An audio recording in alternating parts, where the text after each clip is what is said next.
So we are now in the second week in the month of Elul. Elul is a month not only that we get close to Hashem, and not only do we calculate what we did last year, it's like at the end of the financial year, you make an accounting. Did you make money? Did you lose money?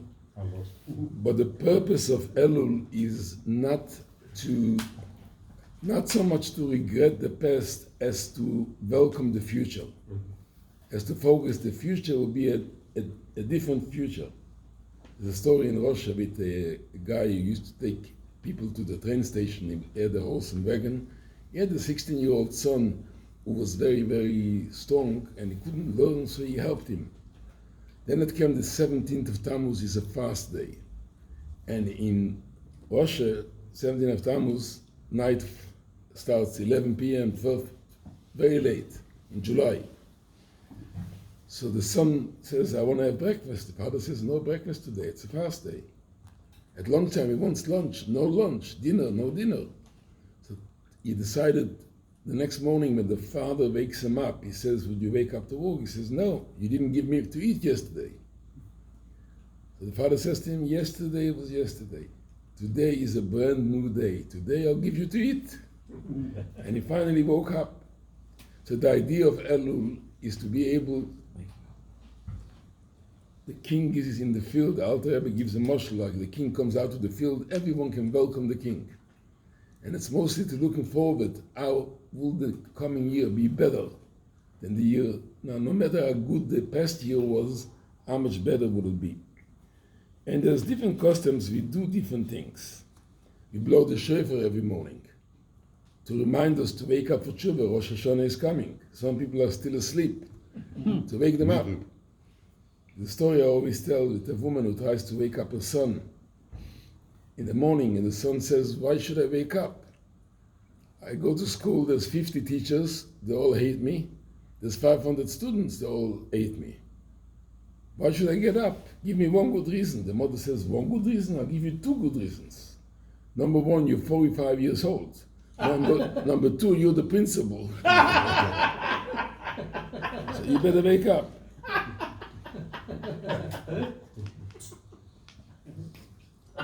So this is a wake-up call. We blow the shofar the whole month of Elul, except on Shabbat, of course, and on Erev Rosh Hashanah. This year we'll only blow shofar on the second day of Rosh Hashanah because the first day of Rosh Hashanah is Shabbos. Yeah. And so is next year. And on Shabbos we don't blow the shofar. So is next year. Yeah. We also add on an extra prayer which is called the David Hashem Ori V'ishi, because this chapter talks about Ori, which is the light, which is Rosh Hashanah, and Yishi is the redemption, Yom Kippur. It talks about Sukkot, and it talks about what King David said, Achas sha'alti me'et Hashem. One thing I asked from Hashem is to be close to Hashem. There's also Chabad custom to say every day 3 extra prakim of Tehillim, so till Yom Kippur we finish the whole Tehillim an extra time. It's also a custom to check out tefillin and mezuzahs, right? So I do it every year, give it to the sofer to come and check, and the idea is to check the mezuzahs, not only what's written inside, but also if it's placed in the right place. For example, over here there is a sliding door. The question, where does the mezuzah go, on the right or on the right over here? Yeah. There are so many halachas here, so I call a sofer, even I'm not an expert in that. I'm expert in eating kugel, but not in lots of mezuzah. So I call the sofer to come to my house and to tell me where exactly, if it's placed in the right place. Or I take photos and I send it to the sofer who is the expert. Do you do it every year? I do it every year, yeah. And With the golf course.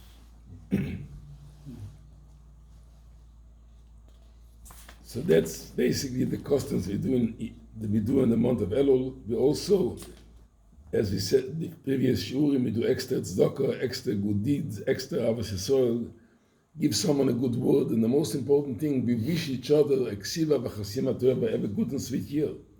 And when Hashem sees the two Jews meet each other, they wish each other a good year, Hashem said, will I stay out of it? Will I do different? If my children wish each other a good year and a prosperous year, I cannot do anything different. So Hashem agrees with that as well.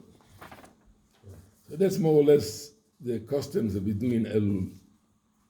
And it's getting ready for Rosh Hashanah. Now let's talk about the Parshas TEITZEI. It's a very, I said 2 weeks ago that the three Parshas, Shoftim, Re'ei, Shoftim, and TEITZEI are three Parshas when Moshe reviews a lot of mitzvahs that he felt he hasn't been enforced enough in the first 4 books.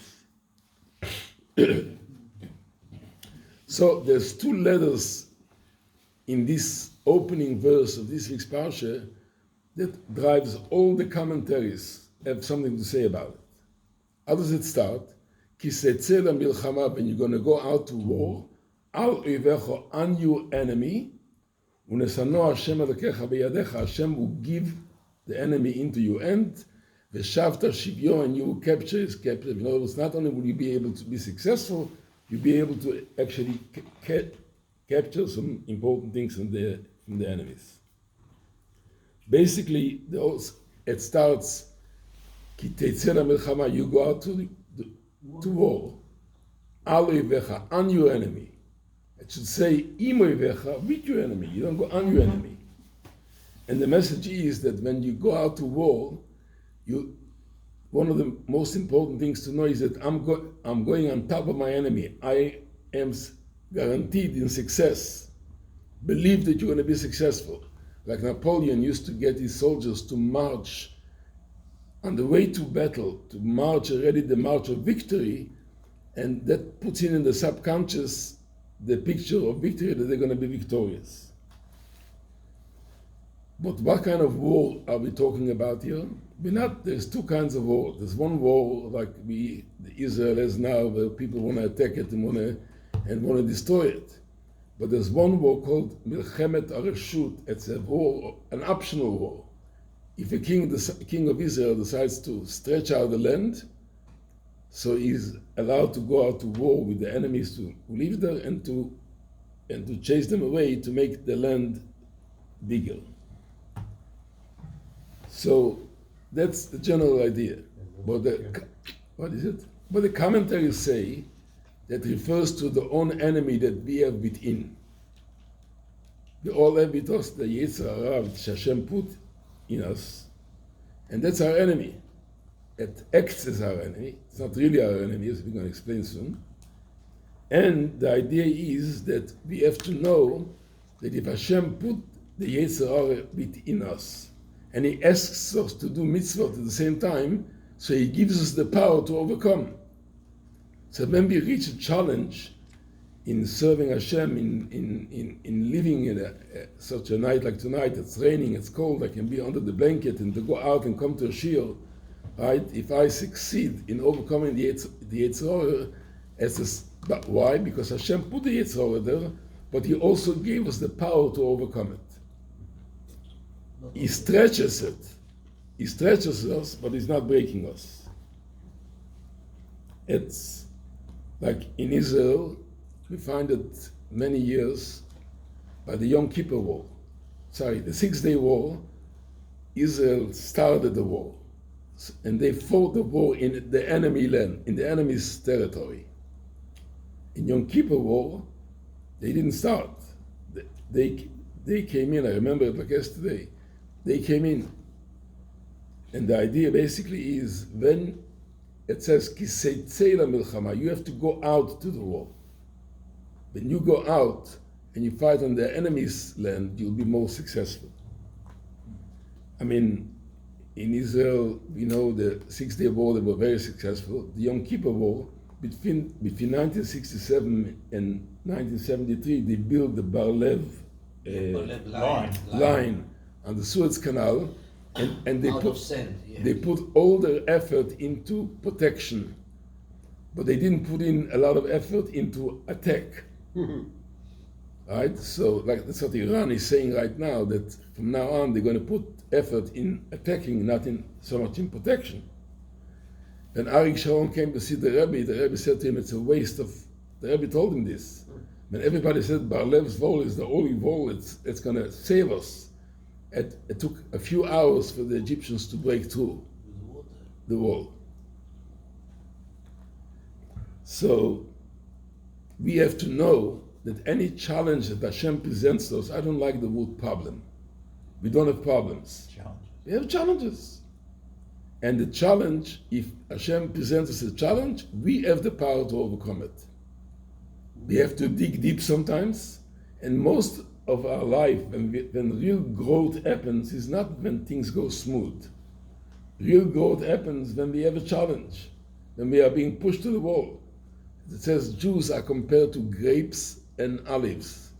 You take a grape, it's a grape, olive, but you give it a good quetch, you get juice, wine out of the grapes, you get olive oil out of the olives. That's when you grow. So whenever we encounter a challenge, if you say, what am I going to do now? It's one thing, but if you say, wow, Shalom Aleichem, Mr. Challenge, just nice to meet you, explain me what you want, and I will find ways how to overcome it. Because I have what it takes. There's a parable given about a king who had a one and only daughter, a very beautiful daughter, and he was very selective who will marry his daughter. So he selected the 10 top guys, bachelors in his country, and he brought them to a place that was a big wall. And he said, whoever breaks through the wall and reaches my daughter first, he's going to marry her. But he has to break it with his bare hands. He cannot use anything. Not tools. Right, 1, 2, 3, go, and everybody's thinking, what do I do? They try, nothing.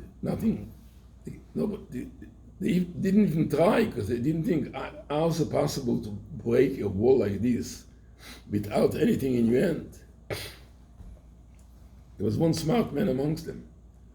He took a few steps back, and he says, if the king gave us a challenge, we must have a way how to overcome it. And he took a few steps back and he started running, and he ran into the wall. It wasn't a wall, it was just a cardboard drawn as a wall.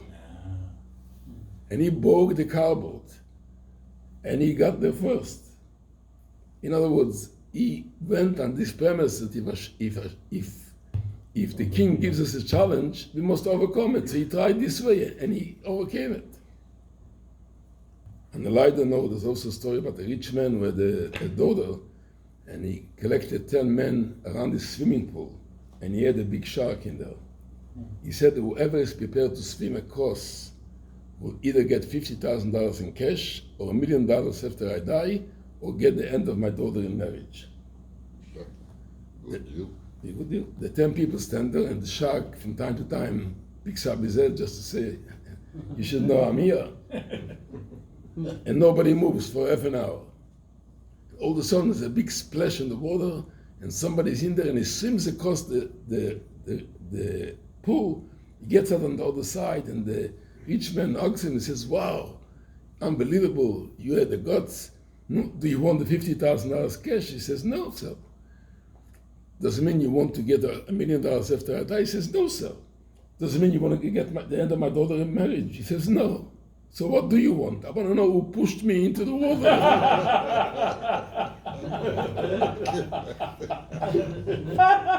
That is the best one for many years.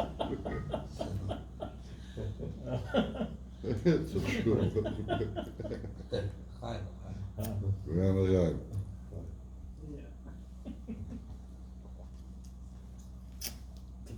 So Hashem put tests. He stretches us, but he doesn't break us.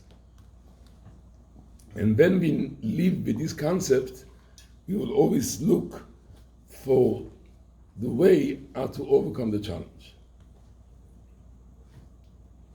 There is another pasuk, there's another wall which talks in the book of Bamidbar, and over there it says, Ki sovo ila milchama. When you come to war, you have to pray and you have to blow the trumpets and you have to do a lot of prayers.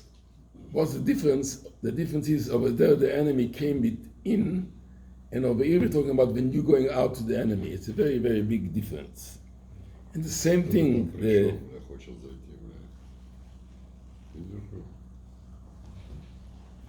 the same things, the Kotzky Rebbe said, the same thing is with the Yetzer Hara. If you let him in, then he's in. And then you have to fight how to get him out. But if you don't let him in to begin with. And he gives a moshel. Somebody came to his friends. He had a very rich man, and he had a big palace. And he came and he says, "Can I rent a room in your palace?" And he said, "No." So he said, "Can I just hang up my head somewhere?" He says, "Yeah." He gave him a nail in a room. The next day he says, "I already have my head here. Can I also put my jacket?" Then he wants to put it in a chair so he can sit down while he puts on his jacket. And slowly, slowly, he's taking over the place. What is the worst from all the fasts that we have?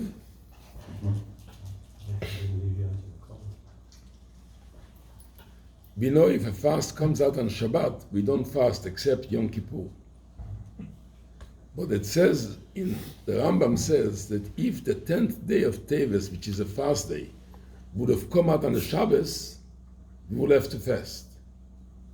What happened on the 10th day of Teves? That's the day when the Babylonians surrounded the wall around Jerusalem. He says that's worse than the 17th of Tammuz when they actually broke it, and it's worse than Tisha B'Av when they actually burned the Beis Hamikdash. Why? Because now they're standing around your walls and they're ready to come in and have the battle inside in your territory. Does the 10th of Tammuz ever fall on Shabbos? The calendar was organized in such a way it can never fall out on Shabbos. Mm-hmm. It's the only fast day that can come out on a Friday though, but it can never come out on a Shabbos. But Yom Kippur and the Tisha B'Av can come out on the Shabbos. If the Tisha B'Av comes out on Shabbos, we push off the fast. But Yom Kippur, we obviously don't do it. Now, it's like the... Yom Kippur falls on Shabbos, you fast. We fast, yeah. That's a few times. Yeah. This year, no, it's Monday. Okay. Sunday, no. But how do we do it? There's somebody gave a parable. He says he went to a town, he saw the Yetzer Hara. He met the Yetzer Hara, the angel who's in charge and pulling us in the opposite direction. And he sees him sitting in a restaurant drinking black coffee and without sugar and very skinny. He says, "What's going on?" He says, "The people are not responding to me over here. They don't even let me into the house, never mind talk to me. I have nothing what to do." He goes into the next town, he meets them there, but there he's dressed well and he's running, he's busy. He says, "Here is business is flourishing.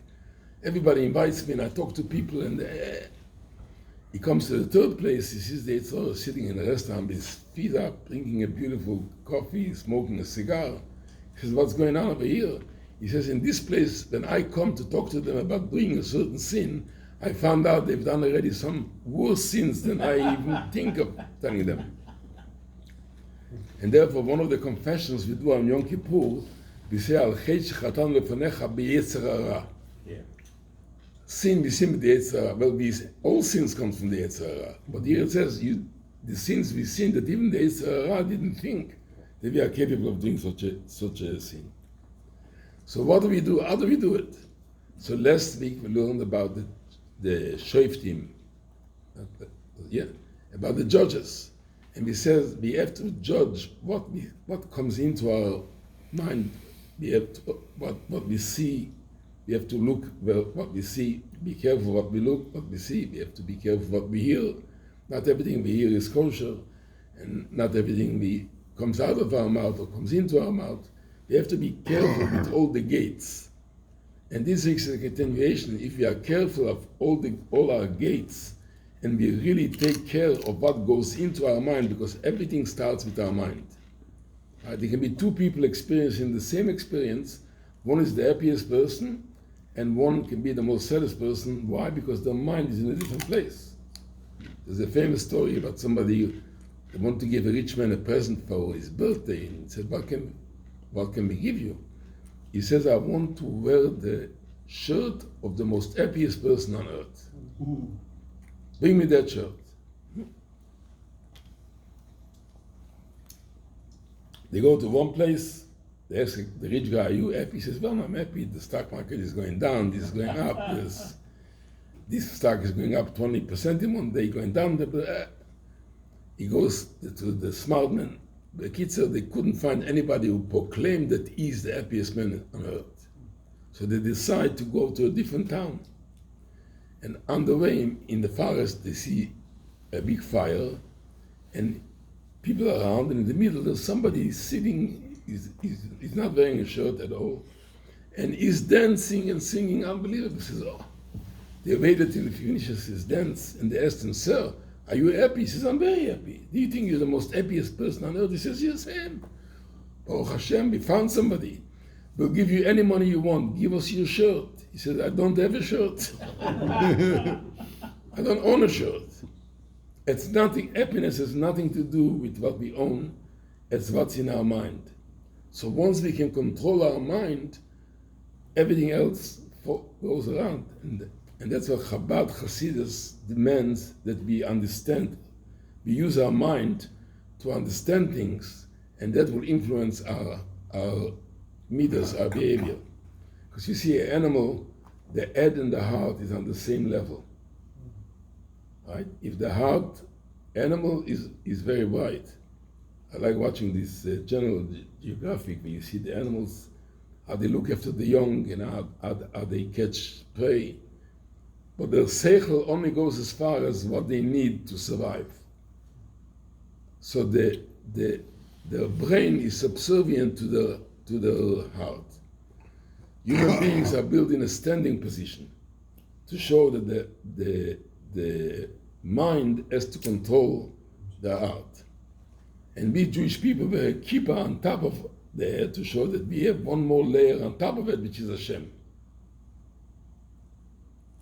The Alter Rebbe had a chassid when there was a war between Napoleon and the Tsar.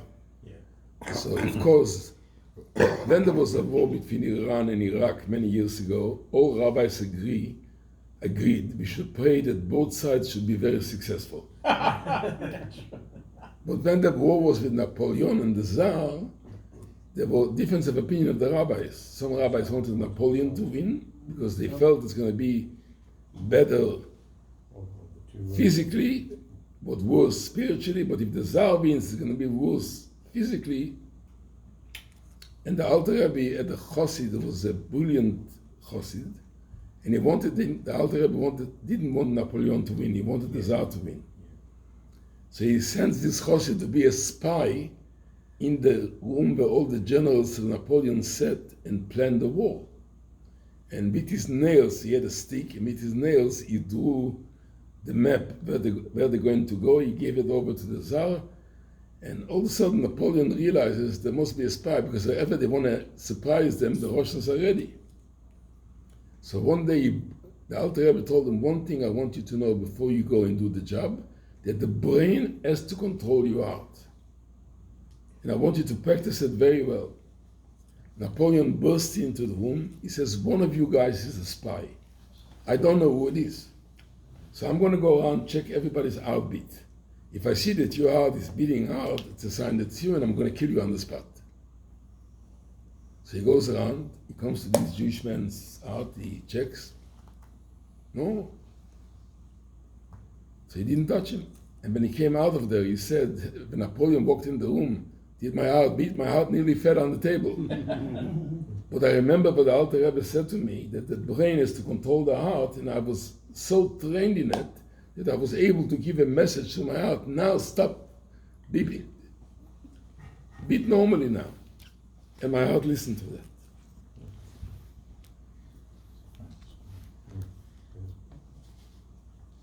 So, when we learn this week's Parshat, when you go out to war, so number one, we have to know TEITZEI, you have to go out. Don't wait till the TEITZEI comes to you. On your enemy, be certain that you're going to be victorious. And not only you'll be victorious, you'll be able to capture some spoils. In other words, you'll be able to gain out of the experience. However, you have to make sure it's out there. And the first thing they warn people, in this week's Parshat also, there's another mitzvah there. When you build a house, you have to put on the roof, you have to put a marker. You have to put a gate on the top, a fence on the roof, on the top of the building, so nobody falls down. Yeah, but not only the new one, also the old one. Yeah. In a spiritual sense, it is that we have to put in a guard around our building. In other words, we have to make sure that we are not putting ourselves in a position where we can fall for the Avera.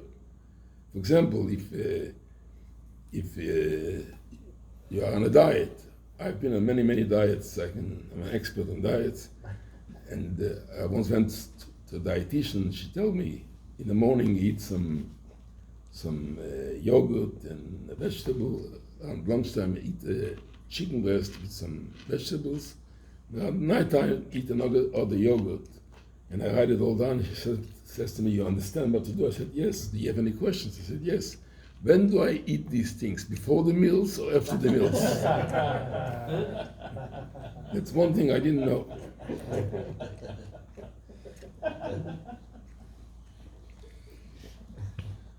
So the first rule is, if you want to be on a diet, obviously you don't bring cake into the house. You put a fence around it. Why make it harder for yourself? Because, and it's also interesting, and I've been on, as I said, on many diets. So I asked somebody who stopped smoking recently. He said, I asked him how is it? He said, "I'm an expert. I stopped already 500 times during my lifetime. I stopped smoking, so I know exactly what it is."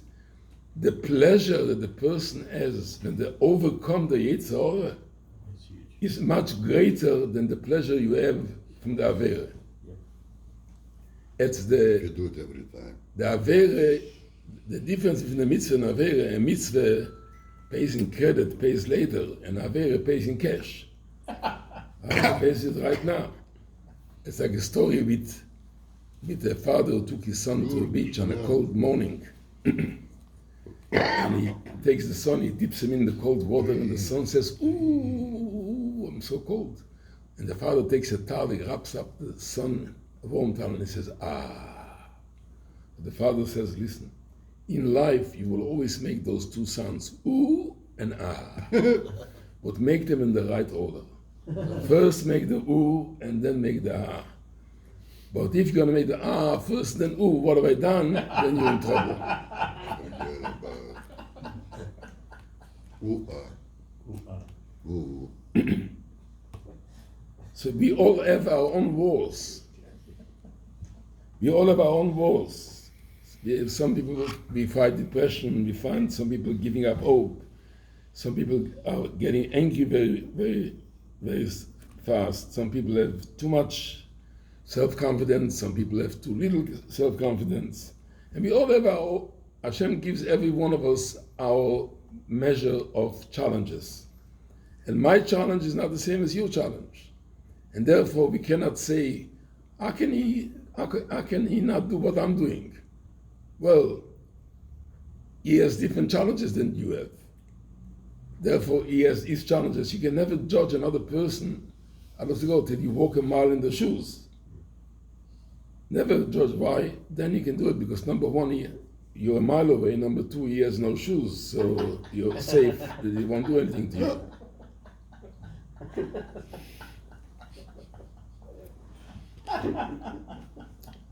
But we have to go out to the battle, because that's a challenge that we have, and we have to conquer.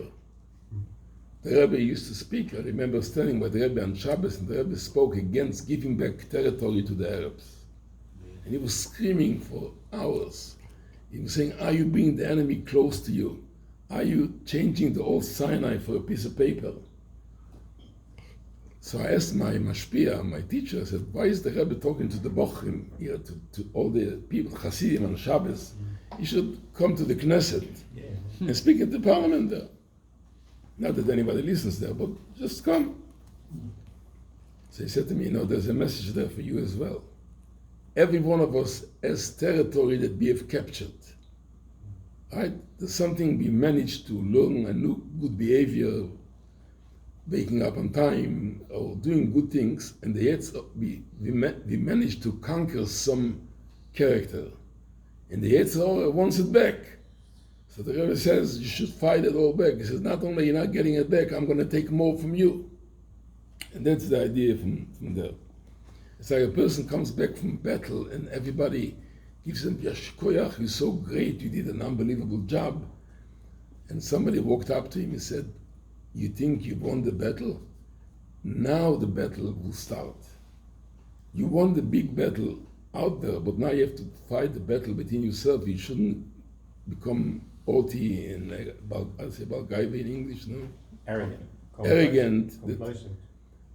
Arrogant, basically, right? So Hubris. the fighting with yourself, not to become arrogant and not to think that you are better than somebody else, is a bigger, and having victory there is a bigger victory than having victory on the outside. Like it says, charity starts at home. It's like was one of the Rebbes, I forgot which Rebbe it was, he didn't have money even to buy food for his household. But it came before Sukkot, he wanted to buy an esrog.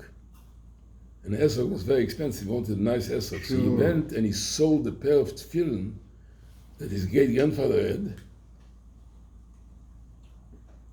for a lot of money.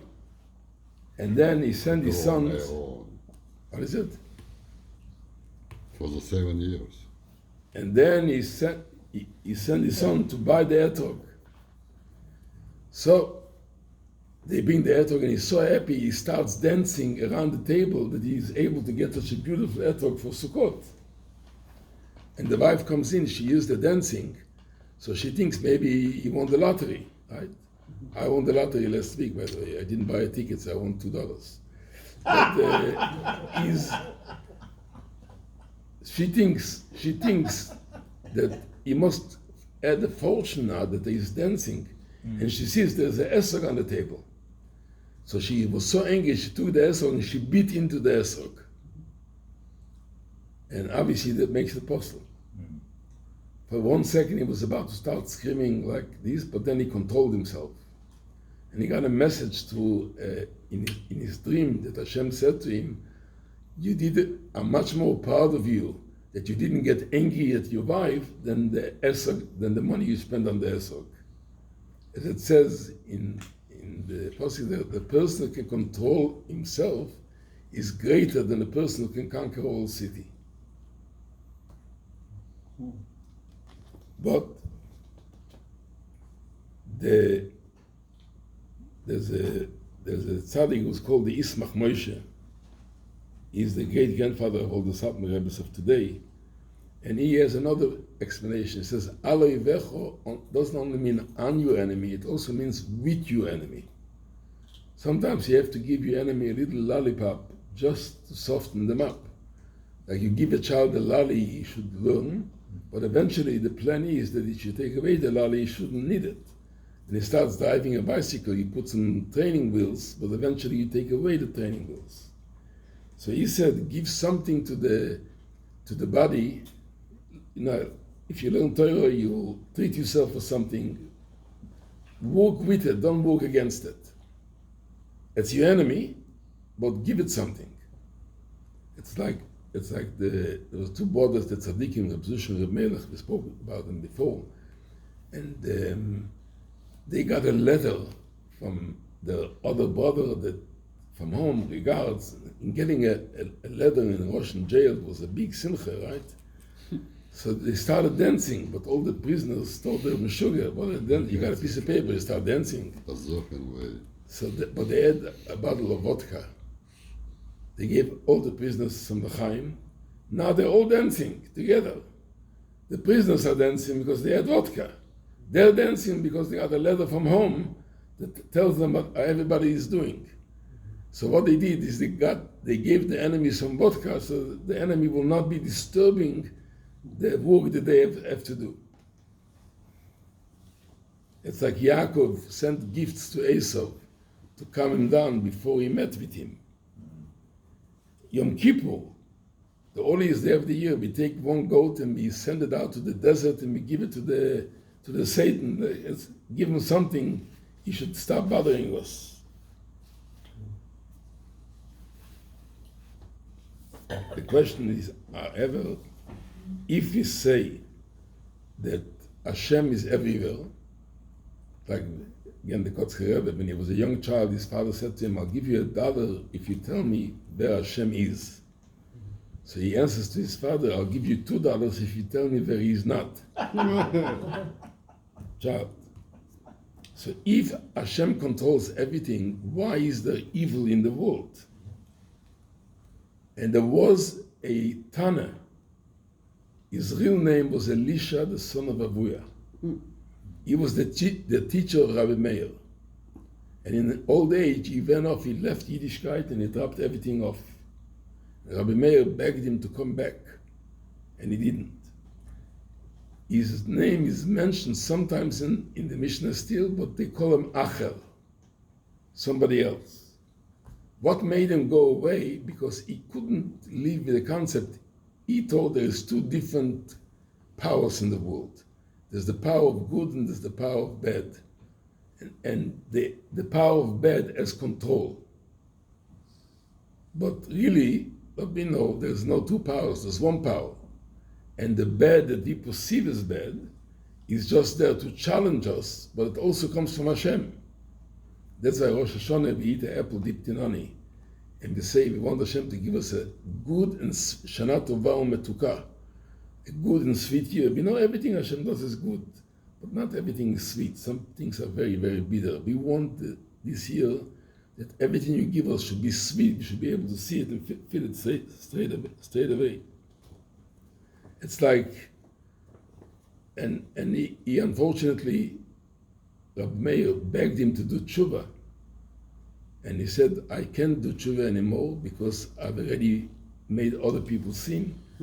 But there's all stories in the Talmud, we won't get into it, but the concept is there that he thought there is two different things. Like there's a moshel of a king. He wanted his son to take over eventually one day and become the king. And people say he was born with a silver spoon in his hand. How do you say it? Or In his mouth. in his mouth. Some people would say he was born with a silver pot, right? So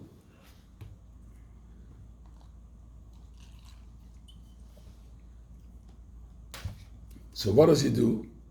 He gives his son, if his son will be in the palace all the time, he will get all the comforts. He will never have a challenge. But the first challenge will come to him, he's going to fall apart, right? So what he asks his people to give him challenges, so to strengthen his muscle. Like in the army, especially in Israel, the first 6 months they give you such challenges to carry things, Basic training. heavy stuff, What a and break. they give you such challenges, but the challenges are there to make you stronger. Yeah. So that's the look we have to have. There's a story with a very rich man who came to his Rabbi. He said, Rabbi, Baruch Hashem, I'm all good, I'm well to do, but I have one problem, is I lose my temper very quickly. I want a brocher and a TEITZEI advice from the Rebbe on not to lose my temper so quickly. So the Rebbe said, stay here for Shabbos and we'll take care of you. Whenever he used to come for Shabbos to the Rebbe, he used to get shlishi. The third aliyah is the most important aliyah because the first one is a Kohen. For the second one, you have to be a Levi. For the third one, you have to be, this is the first time his soul can get a aliyah, is the third one, so it's a choshev aliyah. And all the people in the town knew, when he comes, he gets shlishi. Because the Mishaberach he made is, in the cards, you put how much he donated, there was no even, the numbers wasn't even on the cards. Right? He was off the charts, so to Off say. the chart, yeah. So, It's the Chalon. the Rebbe said to the Gabbai who was in charge of the aliyahs, this Shabbos don't give him aliyah. Not only don't give him aliyah, give him glila to close the Sefer Torah. This is sort of, you can give it even to a child on the bar mitzvah to do. To copy. So the Rabbi felt so bad. He knew the guy has a short temper, and it comes Shlishi, he's not going to get Shlishi, he's going to burst. And it's going to be a big tumult in Shul. So he couldn't control himself. The Rabbi told him what to do, but the Rabbi didn't tell him not to tell the rich man. So before davening, he went to the rich man, he said, I want you to know that the Rabbi said that not to give you Shlishi. So please, if you're not being called up, don't lose it. So came Shlishi Yamoid, everybody looked at him, he's going to get up, and he called somebody else. Rabbi Chamishi, and he's calm like anything. And then they give him griller. Sunday he goes into the Rebbe's room. So the Rebbe said, I don't understand. You said you lose your temper. Here on Shabbos, you had all the reasons to lose your temper, and you didn't lose your temper. Why not? He says, I knew that the Rebbe is just testing me. And it was the Rebbe's instructions. Therefore, it didn't really bother me because I knew it's a test. It's not real. The Rebbe said to him, we are all tested all the time. If you look at every challenge as a test that is trying to bring you out to a higher level, you wouldn't lose your temper. And that was his answer. And that's why he went away, and he understood. It's all the way we look at things and what we interpret it to be. It's the story we give it. When somebody else tells us something, they can tell us the worst thing, and it's the way they don't do the damage, it's the way we interpret it that does the damage. And we look at the Jewish people throughout the generations, there was empires who got up against them and they all fell. And every generation, there are people who get up and torture the Jewish people and try to destroy them unsuccessfully. The names change from Hamas to the Crusades, whatever it is, but they all are temporarily. They are just there for the test, and eventually they disappear. And that's what happened in Israel on the 6th of October, on the 7th of October. What happened? The fight was fought inside in the kibbutzim, in the Israeli land. And by the time they moved the war into the Gaza, it took them a while to get them all over. And now they control 60 or 70%, and today they got instructions to stop, not to go any further. So, and over there also they invested all the efforts how to make sure that the Hamasnikers don't get too angry. They kept giving them money, right? And they put a fence around. They believed they're secure. And came out the most terrible day. The most Jewish people who were killed after the Holocaust in one day was Simchas Torah in that year, which will be coming up to 3 years of that. So we are here, and we are the truth, and the players who try to destroy us just change in every generation.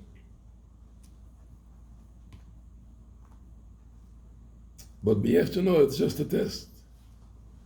There's a story with, by Sunday, the Rabbi used to give dollars to people to give to tzedakah. And one person said to his partner, please come and we'll get $1 from the Rabbi on Sunday. The person who came out of Russia. So they go by, the Rabbi gives $1 to this guy, and the Rabbi then goes to the next guy, and the next guy, and he skips him. And before he has a chance to realize what happened, he's already on the other side, because they used to push the people out. They shouldn't stop the Rabbi. So he asked the Rabbi's Rabbi why the Rabbi didn't give it to him, didn't give him $1. But what happened was that, before I tell you what he answered him, is that his son went to yeshiva and to Or Sameach. He became religious, and he got married, and at the wedding, his father came from America to the wedding, And at the wedding, there's two different versions of the story. He saw he didn't dance, and people went up to him later and said, why aren't you dancing? It's your son's wedding. He says, because 2 days ago I had my bris, my circumcision. How come? He said, because I saw how happy my son is. And my son asked me if I take him to the chuppah, he would like me to be circumcised. And that's what I did. So the guy was at the Lubavitcher West and was so inspired, he took out $1 from the Rabbi that he had and he gave it to him as a gift. And the guy fainted on the spot. When they woke him up, they asked him what happened. He says, the Rebbe told the secretary, when the secretary asked the Rebbe why he skipped this person, the Rebbe said to him, when he will have the bris, I will give him $1. And that was, this story happened in 2005, 10 years, more than 10 years after the Rebbe's passing. And he said, today I got $1 from the Rebbe, as the Rebbe told me then, that when you have the bris, you're going to get $1.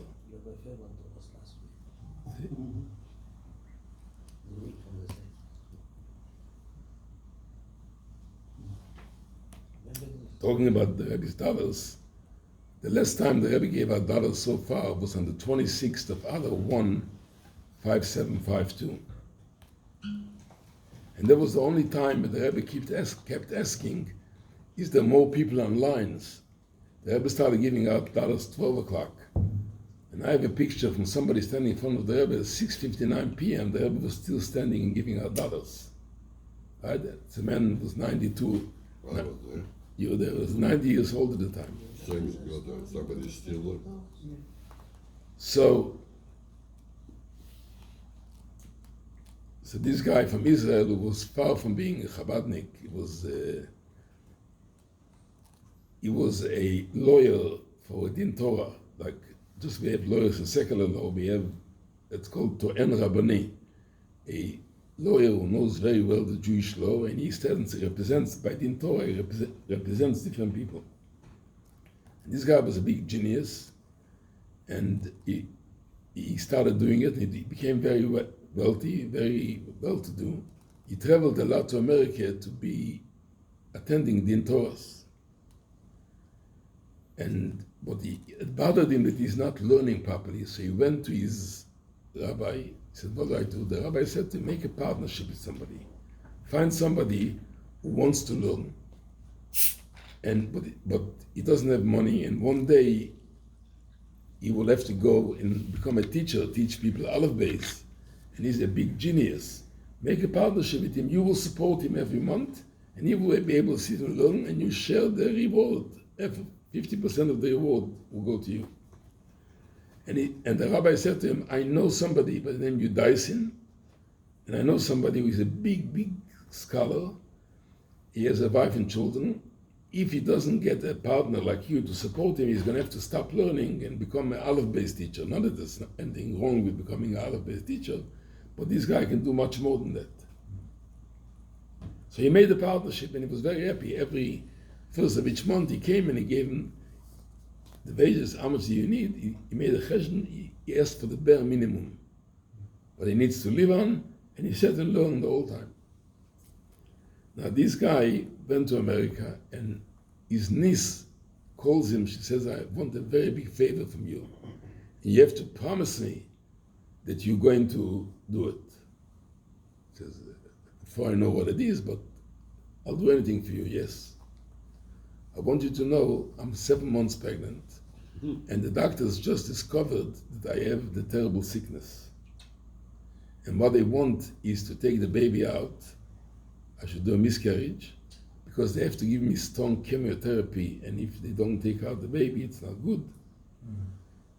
I want you to go by the Rebbe Sunday by dollars and ask the Rebbe for a bracha for me. And ask the Rebbe a question, should I have the abortion or not?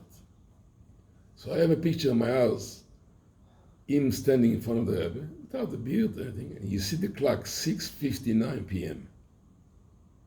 On that day, they're now revising all the videos from the people who went by that day, thousands of people, and they find how many miracles happened on that day. It's just unbelievable. So he walks up to the Rebbe and he sees the way the people are. There's a group of people, strong bochim, their job was to pull the people away from the Rebbe, because if everybody will say to the Rebbe just 2 words, that means that the Rebbe will have to stand 12 hours. But he decided for such an important thing, he's asked him, he promised, he's going to come to the Rebbe, he's going to hold on to the Rebbe at the stender, like a little table. He's going to hold on to the table and he won't let them push him away. So he holds on to the table and he says, Rebbe, my niece is such and she wants to have a question if she's sick with a terrible sickness and if she should have an abortion.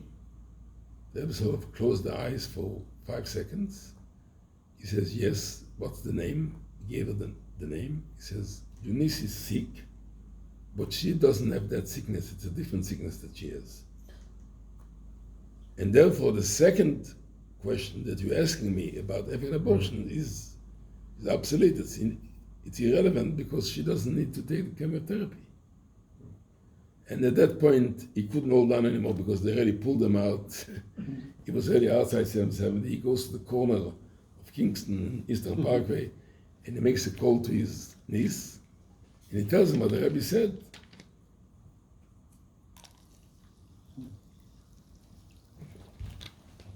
So she said, interesting, today is the first day I was feeling better. She went to do all the tests, all the x-rays, and the doctors were amazed. They said, we made a mistake. I mean, the same thing happened, unfortunately, to my brother. My brother was diagnosed with cancer, with leukemia in Israeli hospital. I'm not saying anything wrong against the Israeli hospitals. It's like somebody said, my son is learning to be a doctor, but I hope nobody will need him, you know. So my brother, all of a sudden, was diagnosed with leukemia, and they started giving him very strong chemotherapy, and it didn't work. And then they took him to Houston. There's a special hospital in Houston, which specializes, the biggest cancer center in America, and they said the diagnosis was wrong. He didn't have leukemia. But because they gave him so much chemotherapy, it already damaged all his organs. And unfortunately, he passed away there. So, this lady had a healthy child. And then he comes back to Israel, and he never believed in the Rebbe Chassidim miracles.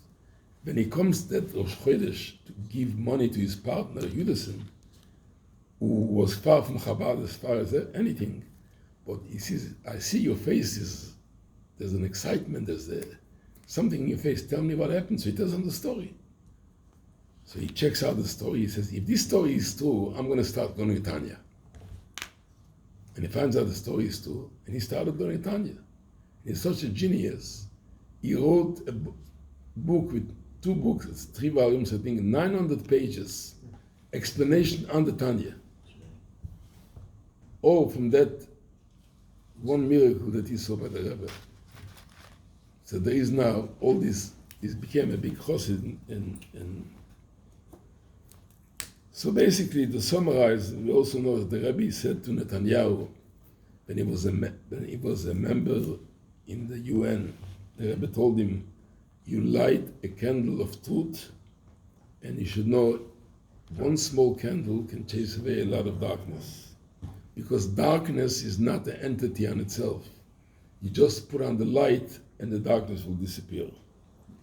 The same thing, if we put on our inside light, when we go out to war and we go out with the mind that we will definitely succeed, and this is only a test, then and Hashem will give us the power to overcome the temptation, then we will be able to be successful in it. And Elul is the most, as I said before, when I'm opening, the most important question is, what do I want to be in this year to come? And we know that Elul is a special time. We have to make one turn to Hashem, and Hashem will go 1,000 steps towards us. And let's hope that every one of us amongst all the Jewish people will have a happy and sweet year and have a ksiva v'chasim Torah, and we should be able to celebrate before next week.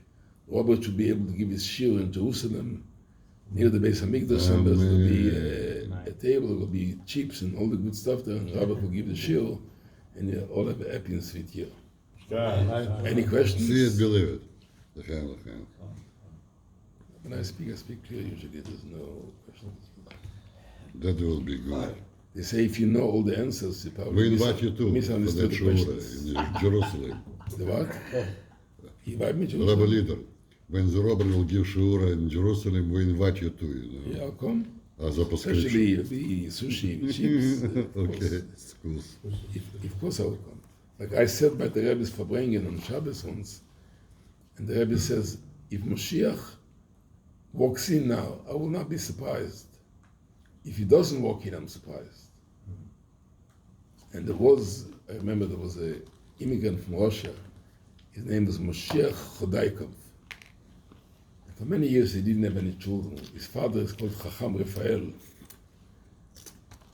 So he walked up to the Rebbe by a Verbringen in between the talks and people were singing. He asked the Rebbe for a bracha for his son to have children. The Rebbe says, your son's name, what is Moshiach ben Rachel? So the Rebbe wanted to give the bracha directly to the son. So the Rebbe looks up and he says, Moshiach is here. Can he come up to the table? Can you imagine what happened in that minute? The Rebbe said the Rebbe saw the big jumping that people gave. The Rebbe said, no, it's not. It's Moshiach ben Raphael. It's not Moshiach ben David. They are still waiting for the real Moshiach ben David. They should hope will come very soon. L'chaim. The contemporary Rabbeinu lived at the time of Mashiach. If they not agree, they can throw a stone at me, and I can prove them. The Rebbe gave me a blessing. And the Rebbe said, you should always be able to tell good news until such a time you'll be able to tell the best news that Mashiach has arrived. Rami.